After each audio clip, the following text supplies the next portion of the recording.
Welcome to the Deep Dive. All right, let's get straight into it. We're doing a rapid-fire look at the biggest things happening in blockchain and crypto. This is for the week of June 30th to July 6th, 2025. Yep. We've sifted through a whole lot of sources to pull out the key shifts, the really fascinating details just for you. Mm-hmm. And this week, it's really a story of contrast, isn't it? You've got institutional adoption pushing forward some positive signals on the regulatory side. Definitely seeing that. But then, you also have these big market moves, ongoing security headaches, and frankly, some mind-blowing tech advancements happening all at once. Yeah, it really highlights how dynamic everything is. Exactly. So our job today really is to cut through that noise, find those nuggets of insight that actually matter, help you connect the dots. Right. We want you to get the why behind the headlines, not just the what. So you can stay properly informed in this space because, wow, it moves fast. It really does. Okay, so let's unpack this. We have to start with Robinhood, I think. Feels like a pretty foundational shift, what they're doing. Mm-hmm. Big news there. Yeah. Their expansion into tokenization, they've seriously broadened their crypto offerings, especially for their users in the EU. Right. So now folks in Europe can trade, over 200 tokenized U.S. stocks and ETFs. Yeah. But they're doing it on Arbitrum. Yeah, Arbitrum. Maybe you can quickly explain, why Arbitrum? What's the significance there for people maybe not super deep in the tech? Sure. So Arbitrum, it's what we call a layer 2. Think of it like an express lane for Ethereum. It makes transactions way faster and, crucially, much, much cheaper. Gotcha. Better user experience. Exactly. So using Arbitrum makes sense for offering things like 245 commission-free trading, which is, a key benefit they're pushing. Plus, they've added other stuff, too, like US staking for ETH and SOL, crypto rewards, even an AI crypto assistant. Wow, they're really going all in. So what does this signal, then, about traditional finance, really embracing tokenization? Is it just dipping a toe in, or is this a real pivot? Well, I think it's more than just dipping a toe in, especially when you look at the wider context. It lines up, interestingly, with some broader signals we're seeing, especially regulatorily in the U.S. Like what? Well, you've got figures like the new SEC Chair Paul Atkins, who's actually, publicly backing tokenized assets. That's a shift. And even more, the SEC is exploring something they're calling an innovation exemption for DeFi platforms. An innovation exemption. What does that actually mean? It's basically a conditional green light. It lets DeFi platforms operate, experiment, while the formal rules are still being worked out. It signals a much more pro-innovation stance from the SEC than we've seen before. So less Wild West, more structured innovation. Kind of, yeah. It's laying down clearer pathways. Makes it less risky for traditional players like Robinhood to get involved. Maybe that's also why we saw Coinbase snap up Liquify, that token launch platform. Things are starting to look a bit clearer, maybe. That definitely feels like it changed from, say, a couple of years ago. But, okay, let's talk about another big player, Circle. USDC issuer. Right, stablecoins. Exactly. Yeah. So there was optimism after their IPO from Wall Street analysts, but USDC's market cap, it's just stayed flat. Hasn't really grown. Yeah, that's interesting. And then you see JPMorgan, they've slashed their stablecoin growth forecast, really dramatically. From, $4 trillion down to $500 billion by 2028. Wow, quite the haircut. Right. And they're citing limited real-world adoption as the reason.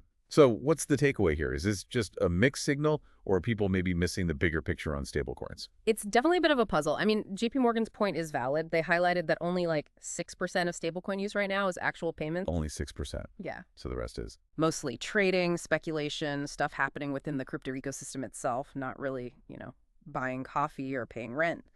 So yeah, the promise is there for real-world use, but it hasn't broken through widely yet. For that JPMorgan prediction to be, way off, we'd need to see a massive shift towards using stablecoins for everyday stuff. So the tech's powerful, but the actual day-to-day utility is still lagging behind the hype, maybe? It seems that way. For now, at least. It's still a major hurdle. Okay, so stablecoins, maybe a bit of a reality check there. But let's pivot to something with undeniable momentum. Bitcoin. Bitcoin. Yeah. Still holding near its all-time highs. Yeah. And backed by, get this, $14.4 billion in net ETF inflows. That's huge. It's massive. That's serious institutional money flowing in consistently. And it's not just ETFs. We're seeing more companies over 135 public companies now holding Bitcoin on their balance sheets. Right. Corporate adoption keeps ticking up. So what's really driving this sustained interest from both institutions and corporations, is just price or something deeper? Well, I think it's definitely deeper than just price chasing now. It signals Bitcoin maturing as, a real asset class. Moving beyond just retail speculation. Exactly. The ETF inflows show it's being integrated into traditional portfolios. And the corporate buying, that points to it being seen as a legitimate treasury asset. A hedge, a diversifier. There's a fundamental reclassification almost. I think so, yeah. It's moving from this niche speculative thing to something that big players are genuinely considering as part of their strategy. That's a structural shift, and probably not over yet. Interesting. So while Bitcoin grabs headlines as this maturing asset, the underlying infrastructure of crypto is also evolving fast. Let's talk Ethereum. Yeah, big developments there, too. The Purge update. Right. The Purge rollout was successful. Sounds pretty dramatic. What exactly does it do? And I keep hearing about ZK-rollups being integrated. Can you break that down? What are ZK-rollups, simply? Okay, yeah. Purge sounds intense, but it's actually about efficiency. It basically trims down the amount of data the network needs to store. Like a big digital cleanup makes everything leaner. Okay. Decluttering Ethereum. Pretty much. And the ZK rollup part is key. Think of the main Ethereum blockchain as a really busy highway. Okay. ZK rollups are like building thousands of super fast, efficient express lanes next to that highway. Okay. Off-chain processing. Sort of. They bundle thousands of transactions together in these express lanes, process them super fast, and then just send a tiny, mathematically verifiable proof back to the main highway saying, yep, all these happened correctly. Got it. So it takes the load off the main chain. Massively. Increases capacity, speed, lowers costs, all without clogging up that main Ethereum highway. That makes sense. So what does this mean, practically, for decentralized apps, for users? Are we seeing benefits right now, or is this more future-proofing? It's definitely laying the groundwork for a much bigger, better future for dApps. Developers get a more scalable platform, meaning they can build more complex stuff. Things that weren't possible before, maybe. Exactly. Things that were too slow or too expensive.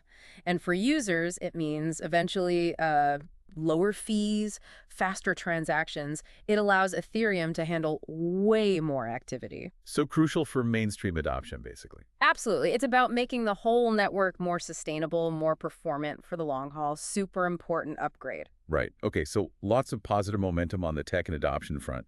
But we also need to look at the undercurrents, the risks, the challenges that are still very much there. Always important. Yeah. Let's talk about FATF, the Global Crypto Crime Watchdog.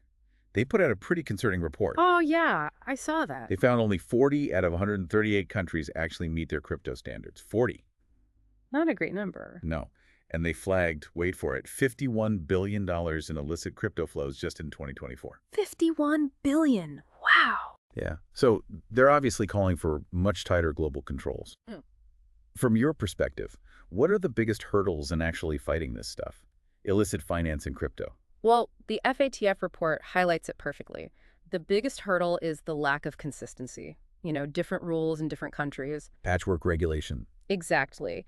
And the speed, the sort of pseudonymous nature of some crypto transactions makes it easy for bad actors to jump between jurisdictions, exploit those gaps. And that must hurt trust, right? Yeah. And adoption. Absolutely. It erodes public trust. It makes traditional finance governments wary.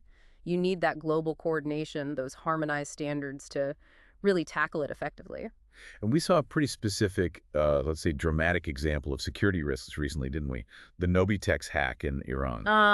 Yes, the Iranian exchange. That was something else. Tell us about that. Just the facts, obviously. Okay, so Nobitex, a major Iranian crypto exchange, was hacked. A group calling themselves Predatory Sparrow, which reports linked to Israel, claimed responsibility. What happened? They reportedly stole about $90 million worth of crypto, and then, interestingly, they apparently burned it, destroyed the private keys. It led $90 million.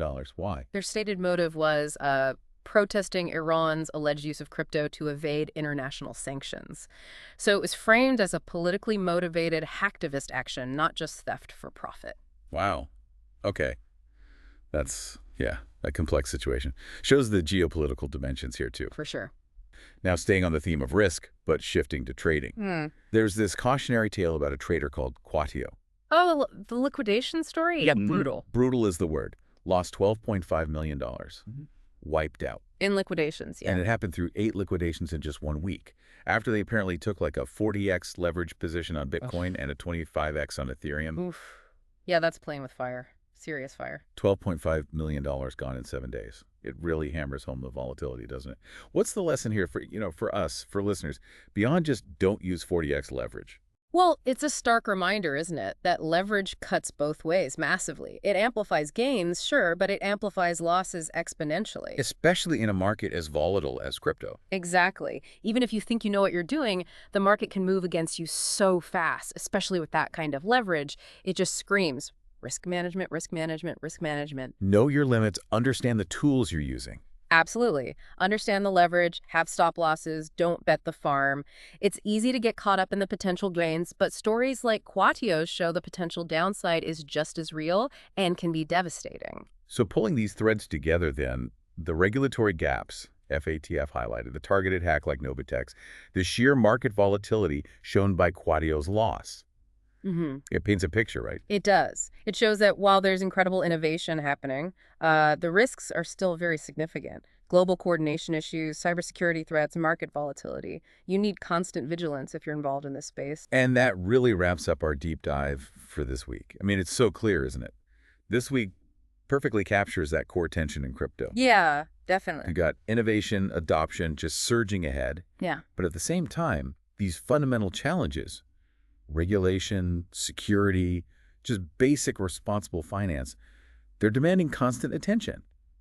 They haven't gone away. Exactly. And all these different stories we talked about, from the SEC potentially shifting on DeFi, Robinhood going big on tokenization, all the way to a trader losing millions or FATF raising alarms. They all just underscore how dynamic this whole space is. And the stakes are really high. It's not just about new tech or new finance products anymore. What is it about then? It's like fundamentally new ways of organizing value, organizing interaction on a global scale. It keeps pushing boundaries in ways we're still figuring out. It certainly does.